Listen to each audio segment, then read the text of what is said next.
Welcome to episode 1 of Refl'Action Talks.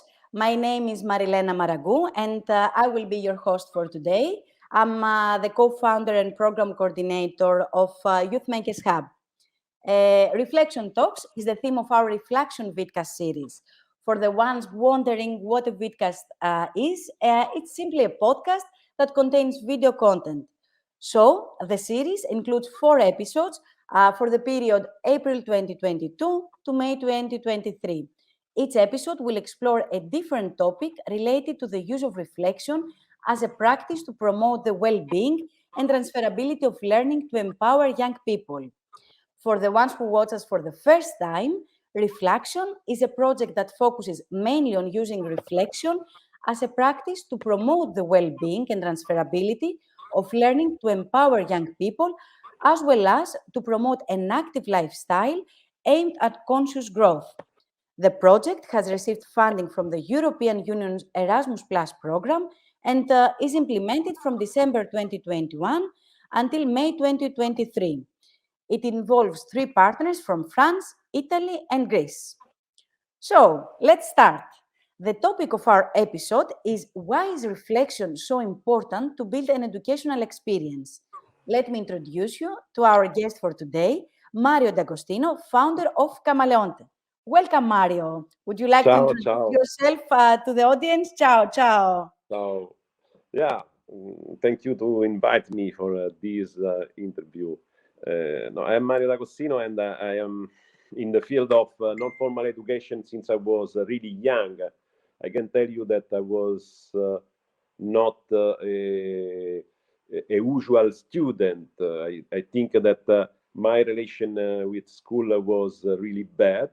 And thanks to experiential learning program and not formal education program, I could flourish when I was younger and to become what I am now. So a facilitator of learning using experience and reflection is what I do for my organization, but even for myself to grow. Perfect. I think like for our first episode, we have like the most appropriate person like to launch this series of a vidcast. So we have asked a Refl'Action audience to send us questions for Mario. Let's see what the audience wants to know from Mario. And let's start with our first question. First of all, could you please provide us a definition of what we mean when we are saying reflective practices? Maybe you can also give us some examples. So more than I will try. It's not easy about reflective practice. So it's I can tell you that reflective practice is an objectivation of reflection. So what does mean that through the process, it's if you want to start a process, you need an object. No, you need to identify something else that can mirroring your thought, your feeling, your imagination in order to make you aware. Reflective practice, it's a practice that you do in order to give meaning on what's happening to you in that specific moment. I can tell you an example. Writing, for example, I am writing what is happening to myself in this specific moment through question. In an educational activity, for example, I can use if I am in the wood, I can ask people to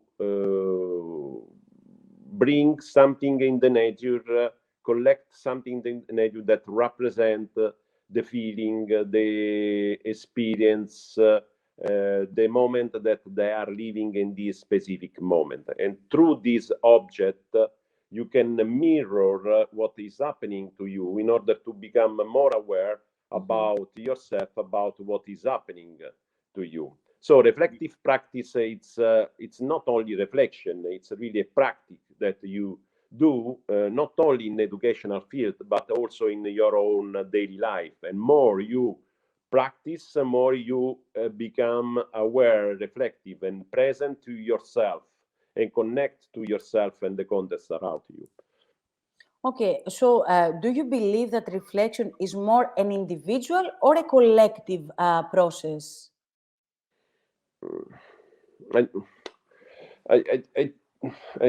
Reflection. So it's reflection is individual, but reflective practice it's both. It's both individual and collective process. So you need other to mirror yourself. No, but you can through sharing your reflection about. I don't know. We have a common experience, but if we share our own reflection, you can get inside from my own reflection. So the collective reflection it's much more stronger than the individual one, in a way. So it's not. I cannot say that it's much more stronger, but give an add value to personal reflection. So both are really important. Sometimes when you are working group, if you want to recognize your behavior, the way your behavior, your way of you are communicate to the other, you need to share your reflection, to have a collective reflection about the experience that you are doing with other people. Yeah, I see. It depends like on the context, if it's like individual or collective. So Exactly. what is the value of reflection in learning? How is important? Sorry. How is Sorry, the can you- value? Can you hear me now? Yes. Perfect. So what is the value of reflection in learning? How important is to integrate reflective practices when you have activities with young people?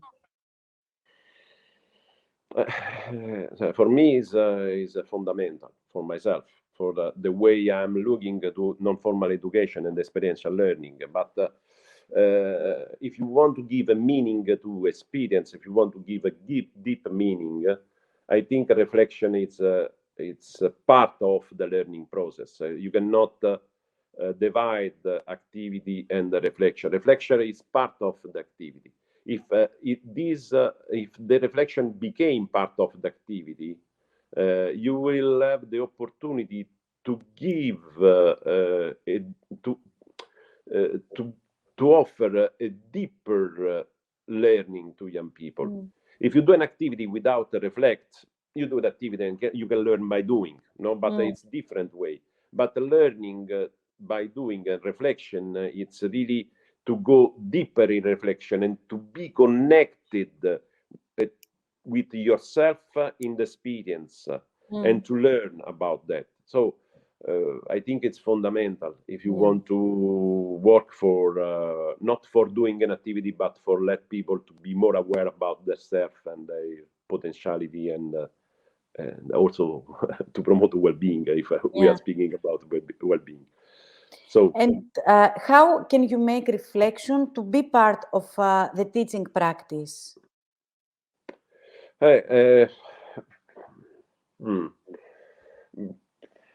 How we can make a reflection to so when we are speaking about reflection have to be in a way spontaneous and in the flow of the learning.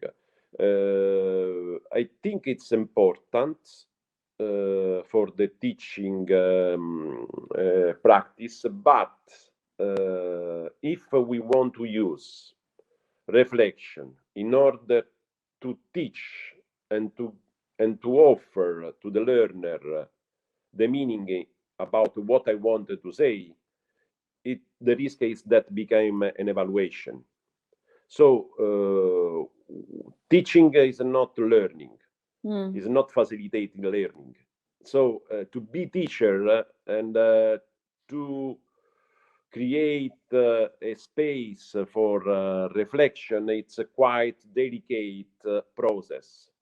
You have to be aware of what is about the reflection, why you are doing the reflection, for what, and then in which moment you are doing it, and for what in particular. And to leave space to the learner to go and to give meaning to what they are learning, it's very important. So it's I think it's important, but it's very important in teaching, but you need to know as a teacher why you are using reflection. Yeah, to have a specific reason, to know specifically why I want to use reflection in this practice. And okay. Yeah, I see. Because otherwise there is a limit between I want to teach more. No, I want to use this tool in order that you understand what I wanted to say, and it's not about this. Yeah, I want to help you to discover your learning that is different. Mario, which skills can be developed with reflection? No, it's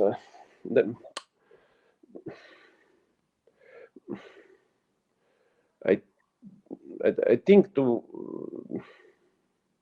become reflective in itself is already a skill, and I think I'm sure, and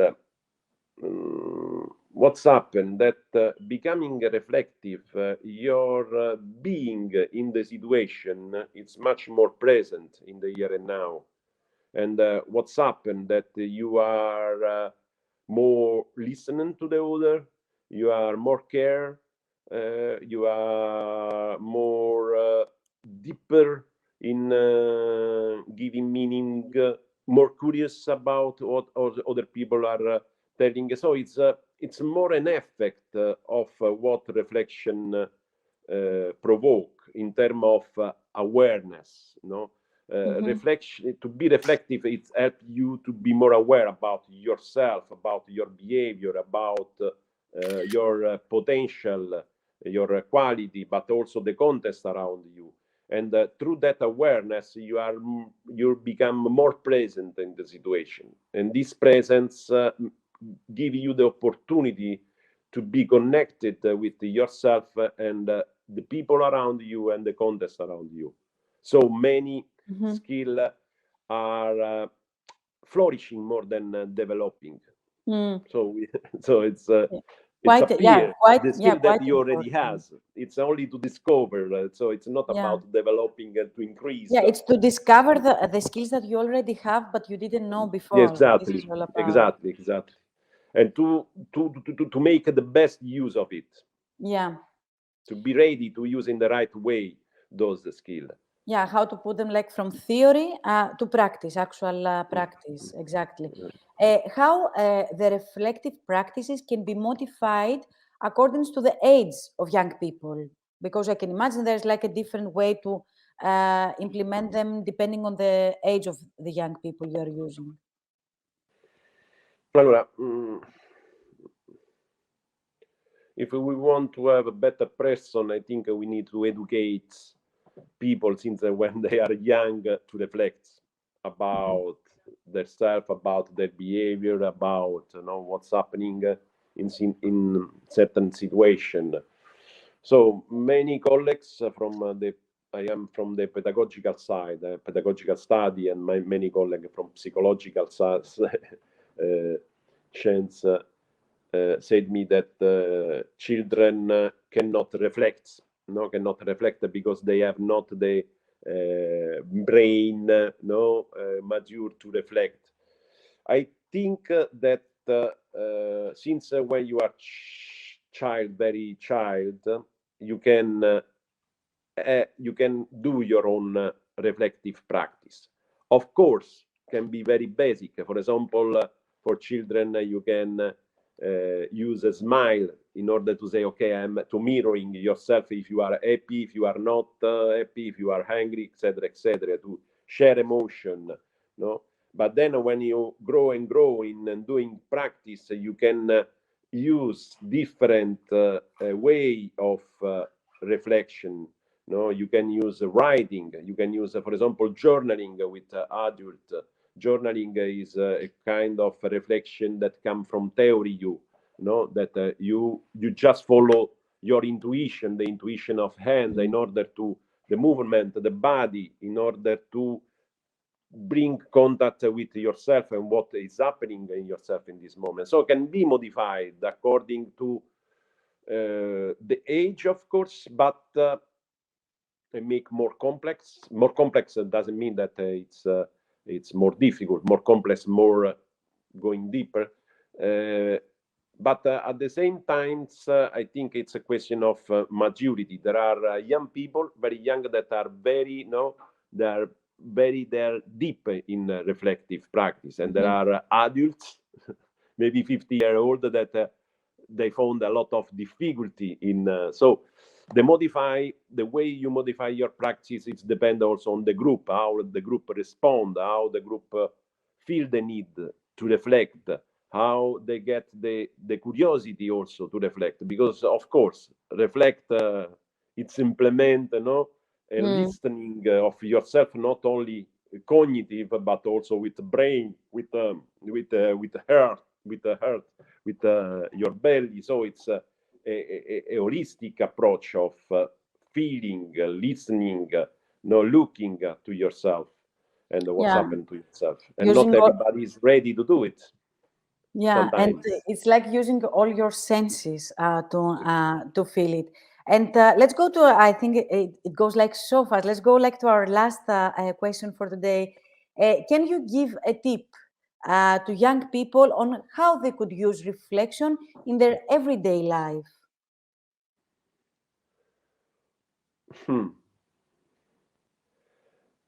I think if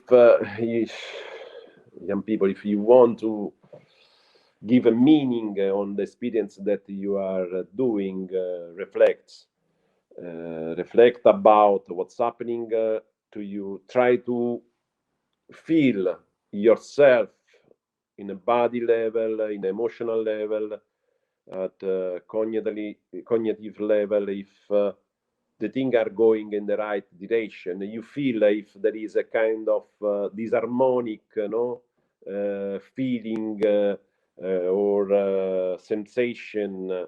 So I think reflection is important for well-being, because through reflection you can listen to your body, you can listen to your heart, you can listen to your feeling, emotion, and of course to your mind.